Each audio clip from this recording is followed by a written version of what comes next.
What's going on, everyone? Today we will be discussing the front squat, back squat, and how these two exercises can help you develop strength and muscle mass in your lower body. And by the end of this video, you should at least master the basics and how to perform these two squats so that you can look bigger, better, and stronger than ever. Let's go ahead and get to it. I'm excited. I hope you are.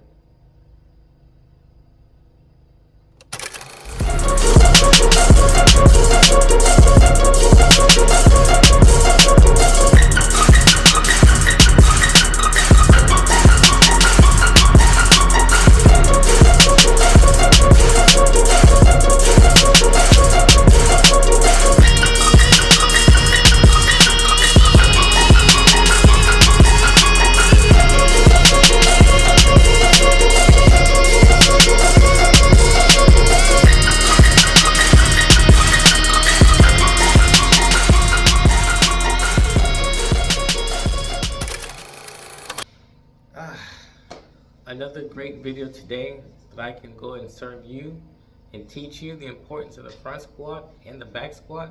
Let's get to it. So the front squat and the back squat. What is the importance of these two exercises? These two exercises, the front squat and the back squat, help you to improve your muscle mass and your strength in your quad muscles, right? Particularly your legs overall. They work different parts of the legs, but at the same time, it really targets the quads and the frontal parts of your legs, right? So when we're talking about the front squat and even the back squat, the barbell for the front squat is across your chest, right? Right on the portion of the collarbone. And then your hands are positioned shoulder width apart with your elbows slightly outward, but your elbows and your arms should be in a straight line to where they're parallel to the ground. Your feet should be shoulder width apart. Your knees should be slightly bent.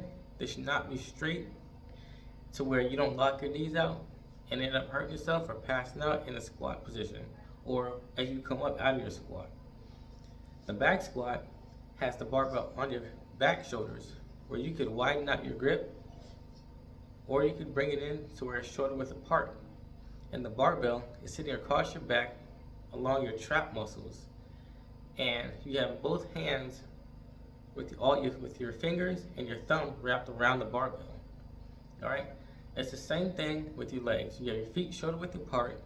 Okay, you want to make sure that your hips are not cocked outward, but they're your body's standing straight up and down, and you're pushing outward on your hips.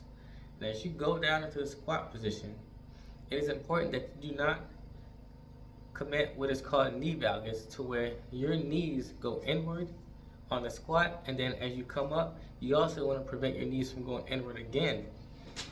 Knee valgus is not something that you want in your squat. For one, knee valgus represents having a lower a weaker set of glute muscles in your back or in your posterior chain. So what does that mean? It means that you do not have the strong glutes you need to perform the squat. However, at the same time, when you're performing these squats, it is good to use a good comfortable weight, especially if you're someone that's relatively new to squatting, to strengthen your glutes, to strengthen your quads, hamstrings, so that as you get stronger, you can improve the weight and get bigger and better results, right? Now, here's the thing. When it comes to the front squat and even the back squat, they target the glutes, they target the hamstrings, but most importantly, they target your quads, your quadricep muscles, the frontal parts of your thighs. All right, it's an exercise I like to use outside of the leg press because, for one, when you're doing leg day, you want to do what you can to strengthen your legs, to make them stronger. As you go about every day, when you go into different exercises or just even your everyday life, strong legs are important for our everyday activities, whether that be work, simply just staying healthy, and or even as an athlete, right? You need strong legs to perform your tasks or your responsibilities in the sport and athletics that you participate in, okay? So, as I discussed, when we talk about the different positioning or the different ways of how we perform the back squat and the front squat, it is important to use the proper form and technique.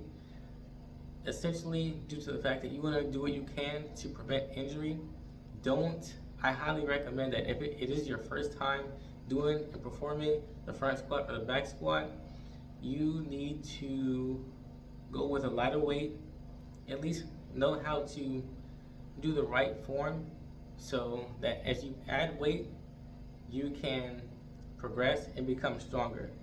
At the same time, not only does it look good on you, but you prevent injury, prevent yourself from hurting yourself and performing and doing anything else, as far as being able to hit the gym and stay in shape.